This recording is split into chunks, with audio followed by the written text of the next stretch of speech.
comme je suis passionné par le fait de progresser, j'ai très vite compris que progresser, c'était aussi m'entourer des meilleurs, m'entourer de gens qui savent et qui font. Et donc dans cette optique-là,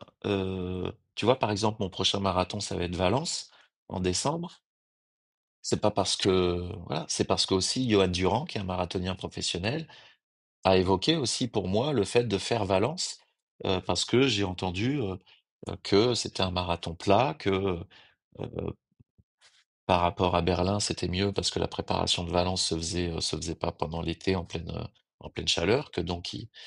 voilà, tout ça, ce sont des choses que je prends de l'extérieur et donc j'arrive à un choix qui est plutôt rationnel, qui est plutôt, et heu et je sais qu'en faisant le marathon de Valence, tous les marathons que je ferai après me paraîtront, plus durs parce que je sais que le marathon de Valence est enfin, tout ça, j'emmagasine les infos. Donc je prends mes décisions en connaissance de cause et en sachant les conséquences, le pour, le moins et cetera. Donc non, non, il y a pas de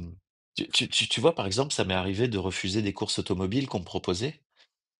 parce que j'estimais que la voiture était trop puissante, que j'étais pas que c'était alors que c'était très tentant d'accepter. Mais à un moment donné, tu dis: «Non, je vais d'abord passer par telle catégorie avant d'accéder à cette catégorie-là». Un jour, on m'a proposé de faire du rallycross en sport automobile, heu, dans la catégorie la plus haute, avec des voitures de 600 chevaux. Je dis: «Bah non les gars, c'est bien, ça fera peut-être faire, des photos dans le journal, local et faire parler de l'événement, mais